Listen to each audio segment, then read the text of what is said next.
let's do a video of it. Why not?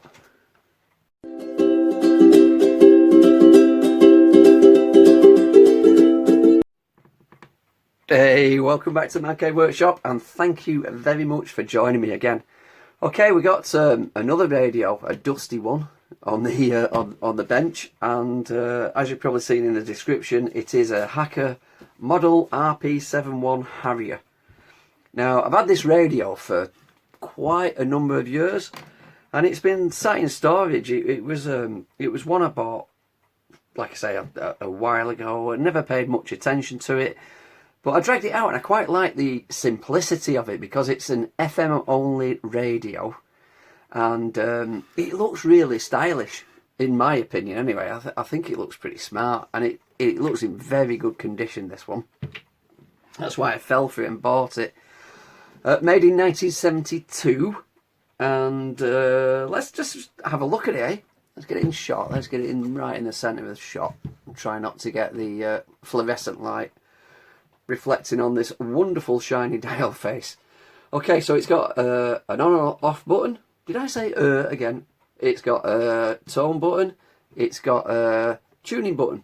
Let's just check that tuning.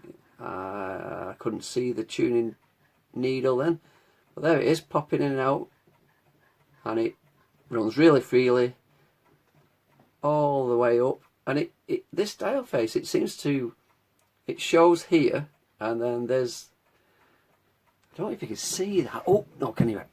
There's like dark spots on this dial face that are there from factory, and they sort of come into play at different areas on the dial face.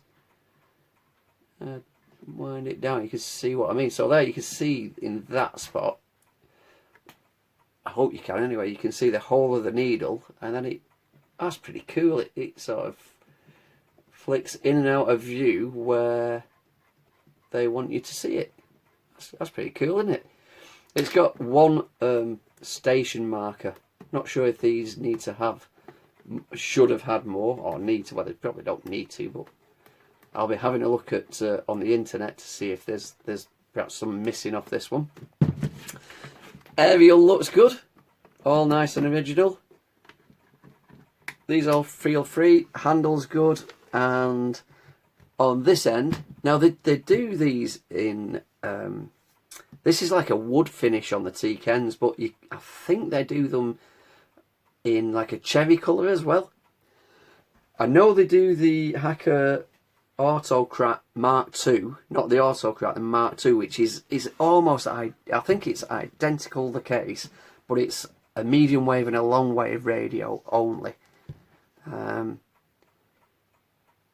And I think they do them in the cherry colour more often than the wood colour. So looking at what it wants, power wise, it wants 9 volts, negative pin if you're going to use a DC external power supply. There's an external aerial socket on that side. On this side there's nothing but this lovely finish. Underneath it's got all its feet. The Harrier badge is particularly nice on this. I do like that style. So let's pull the back off and have a look inside it. Or should we look at this tray servicing sheet as well? Now, I've already drawn a line there because let's have a look at the back of it. So the back lifts off this way. It doesn't come off at the top. It's got 2 clips at the bottom, and then it's got this lip that fits under here. And inside we have these. It's totally original. It's not been touched. These, I think they're lock fit or Phillips. I'm not sure. They're just these capacitors that tend to fail. And looking across, we've got a chip. Whoop. Throw the pencil across the bench. We've got a chip there, and it's a TAD 100 chip. So because I've dragged this out of storage and I want to put it in service again, I'll be looking at these electrolytic capacitors because I want to protect this chip. I don't want that blowing up. That looks like a main board. There's 2 output transistors there. Don't know what they are. There's this think it's the FM tuner that is loose. So let's tighten that up. Oh, we don't want that falling off, do we? That's better. This big whopping speaker whose sticker, it could be an ELAC speaker. Doesn't look like a Goodman's. I'm not sure, I'll have to look that up. And these two battery snaps that take the PP9 batteries. Now these, what we don't want to be doing is throwing, because there's two 9-volt snaps, it'd be tempting to, if I put it on the DC power supply, to throw 18 volts up it, and it doesn't really want that, it wants 9 volts, because these are wired in parallel. Should imagine that's to say battery life. I should imagine it'd run off just, it would run just off one PP9 battery. But if you stuck two in it and left them in it, it'd run twice as long, would it? Anyway, let's pop the back on. So now we know what we're dealing with. And set the radio still in shot just there. And have a look at this trader sheet. Now, on here, it does say 9 volts, PP9s in parallel, which we just spoke about. There's a lovely diagram of the board here, and down here, here and here, are the capacitors interested. I might have started work on looking at that line there, because what I like to do is, these are just like, that one says C23, I think. I like to put a line there and then the value of it by reading the actual schematic diagram, which looks, oh, just what was that there?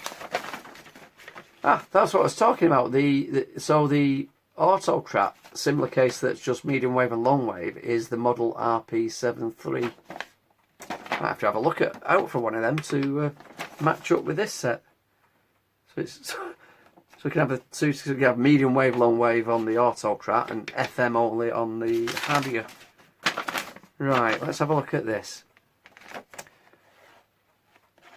So that's the tuner, the tuning FM tuner board that was loose.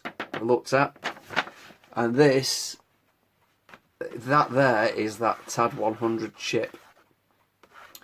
So what I can do is find out all the electrolytic capacitors, because they'll have there's one, a positive and a negative, and write their values down on here, so I know what they are, and it'll make it easier when we start work. First of all, I'll check I've got replacement capacitors for this set, and looking forward, we're not going to test it yet.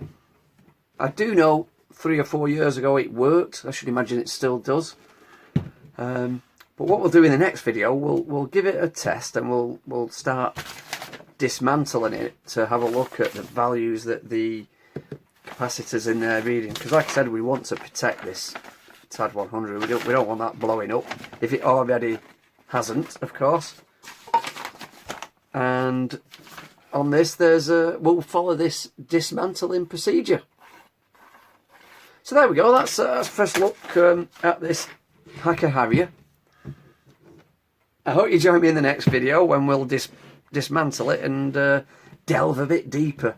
Give this one a service, see how it sounds, and explore it a little bit more. Cheers for joining me, be good to each other, stay safe, and I hope I'll catch you in the next video.